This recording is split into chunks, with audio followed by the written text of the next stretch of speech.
Okay, hey guys. I know a lot of you have not only been struggling with 6.02, which I already made a video on, but you also struggle a little bit with 6.03. So I wanted to make a video to kind of explain some things to you, and hopefully help you understand it a little bit better. I'm going to be honest with you. The best link for you to use to understand this assignment is this link right here in the review tab. This is what it is, and it basically talks about what each one is and what actions apply under monetary and fiscal policy, and it's the same actions that show up in your assignment. So let's talk about a couple of things first. Fiscal policy is the power of the federal government to tax and spend in order to achieve its goals for the economy. There are two actions that apply to fiscal policy, and those are taxes and government spending. So on your assignment, wrong thing.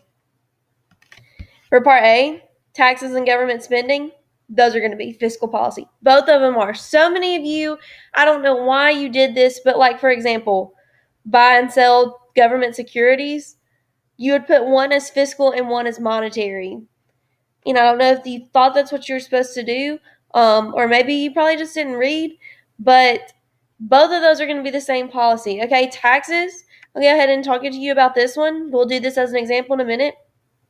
I just told you the two actions that apply to fiscal policy are taxes and spending programs. So both of these, lower income taxes and increase income taxes, they're both going to be fiscal policy. Okay? Lowering isn't going to be fiscal and increase be monetary. No, they're both going to be fiscal policy.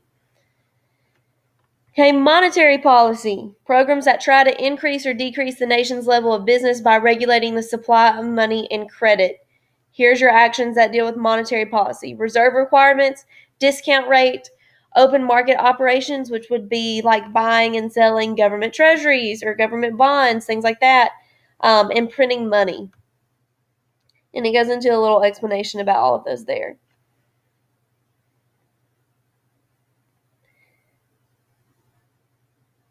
Now, let's go back and talk about fiscal policy and some of the things that happen. And I have a little PowerPoint. Fiscal policy. Talk about taxes, and then let's talk about government spending. Make that a little bigger.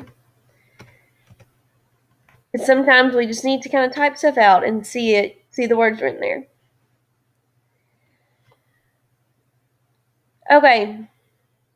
And I'm going to try and explain this so that it goes with your assignment. Okay, so let's talk about these different things, expansionary and contractionary. Okay, and I'm going to add a new slide. Expansionary. Policy that occurs to encourage economic growth. You want to expand your economy. You want to grow it. You want to make it bigger. Contractionary is policy that occurs to encourage the economy to slow down. Okay, you want to contract the economy. You want to kind of bring it back in, slow it down. So expansionary is policy that occurs to encourage economic growth. Contractionary occurs to encourage the economy to slow down. Okay. So when we look at taxes, okay, if we raise taxes, we are taking money out of circulation. Okay, so if you raise taxes, you're taking money out of circulation. When you have that less money, it's going to slow down the economy. So it's going to be contractionary. Increase contractionary. On the opposite end, if you decrease taxes, now there's more money floating around the economy because people have more money to spend. So it's going to be expansionary.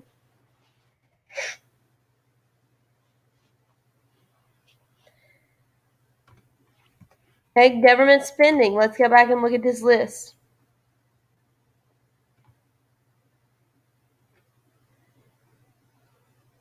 I'm sorry, I'm trying to find my place. Okay, spending programs. If you add spending programs, you're spending more money, you're putting more money into the economy, so it is going to be expansionary. On the opposite end, if you cut government spending, it's going to be contractionary. I feel like I should move this slide up here. Okay, let's talk about monetary policy. And we said the four things that went with that were reserve requirements, the discount rate, open market operations, and printing money.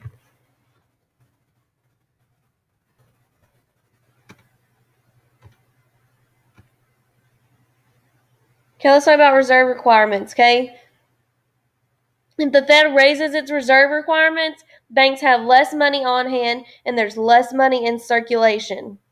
Okay, so if you got less money, you're trying to slow the economy down, so it's going to be contractionary. So increase or raise, I'm just going to do increase, it's going to be contractionary. On the opposite end, decrease is going to be expansionary because there's going to be more money around.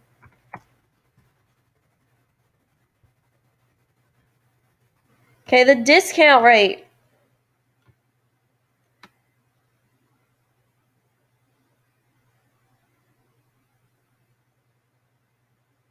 I'm trying to always find my place in this. Basically, the discount rate, okay? The discount rate is raised, okay? The Fed raises the discount rate. The amount of money in circulation is less. You're trying to slow down the economy, so that's going to be contractionary. Increase is going to be contractionary. Decrease is going to be expansionary. Okay, open market operations. This has to do with like buying things like government bonds, government treasuries, things like that. Okay? If the feds buy government bonds, if they buy these things, they put money into circulation. So there's more money in circulation, so it's encouraging the economy to grow. So it's going to be expansionary. On the opposite end, if they sell government bonds, it's going to be contractionary. Okay, and then let's talk about printing money. Okay, if the government prints money, it increases the amount in circulation, thus expanding the economy. So prints money, expansionary. If it destroys money, it's contractionary.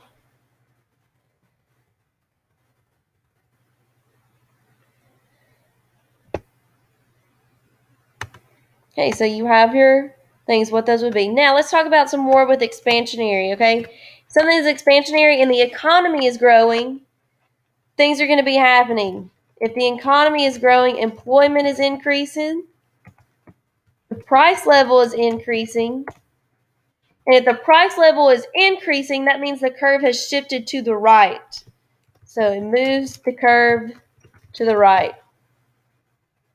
On the opposite end, if you're trying to slow down the economy, employment is going to decrease. The price level is also going to decrease.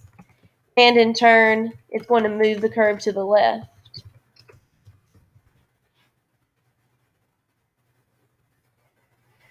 Okay, I know this is a lot of stuff and it's very interesting, but let's try and do some examples together. Let's just go ahead and do 3 and 4 because we've already established that they're fiscal because they have to do with income taxes. So let's go back and look at this PowerPoint, see what lowering income taxes does. If taxes lower or decrease, you're trying to grow the economy. There's more money in circulation, so that is expansionary. Okay? Then according to this, if it's expansionary, employment and price level are going to increase. Increase and increase. So increasing the income taxes would have an opposite effect. They would be contractionary and everything would decrease. All right, let's look at this. Buy treasury securities, okay, which is the same thing as government bonds. That's going to be monetary policy. That's part of open market operations, buying government bonds, selling government bonds, government treasury securities, all that goes under open market operations. So if they're buying them, it's going to be expansionary. Well, here, we'll go ahead and put that in there. Expansionary. It's also going to be monetary policy. Hey, if it's expansionary, we know that employment and price level increase. Opposite here, well, still monetary, but it is going to be contractionary now, and everything is going to decrease. So if it's expansionary, both things increase. If it's contractionary, both things decrease. Okay, let's talk about these two. Part B. And here's something you have to look at with your PowerPoint when it's talking about monetary and policy. If it is contractionary, and I'm going to add this up here. Expansionary means there is more money in circulation. Contractionary, there's less money in circulation. Okay, so if you increase the reserve requirement, let's go back and look at our PowerPoint. If we increase the reserve requirement, that's going to be contractionary. Okay, increase is going to be contractionary. If it is contractionary, now here in this thing we're talking about bank excess reserves. Does the bank have extra money? And the money supply. If it is contractionary, there's less money in circulation, which also means in turn that the bank doesn't have much excess. It's less. So both of these are going to decrease.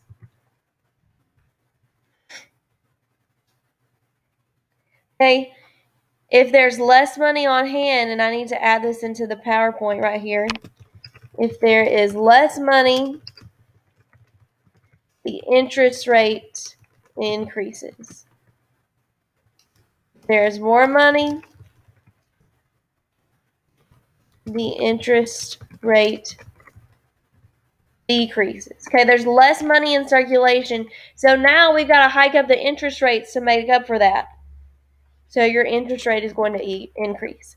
Now, opposite, lower the reserve requirement. If we go back and look, we decrease the reserve requirement. That is expansionary. Okay, it means there's going to be more money in circulation. So that increases.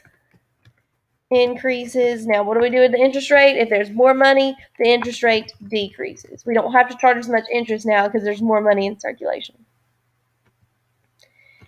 Okay, part C, and I'll do this first one for you, so it's going to make the second one super easy. Okay, this is looking at fiscal policy, and you've got to determine what the government should do. Okay, now if the economy is in a recession, if it is recessionary, that means the economy is slowing down. So you want to try and speed it up, okay? There's recessionary, that's contractionary. You want to put in expansionary policies.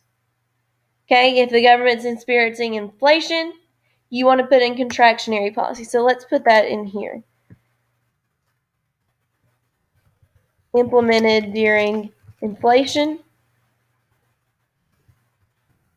Implemented during recession. Okay, so if the economy is in recession, we want to put in an expansionary policy. So what should we do with our taxes? Well, let's go back and look at our fiscal policy and see which one of these is an expansionary policy with taxes. Decreasing taxes is expansionary. So we would want to decrease taxes. Okay, what about government spending? We want it to be expansionary. So let's look and see. Government spending, the expansionary policy would be to increase government spending. Okay, so if we take these actions on taxes and spending, what will happen to the demand curve? We've taken expansionary policies. So let's look and see. It moves the curve to the right.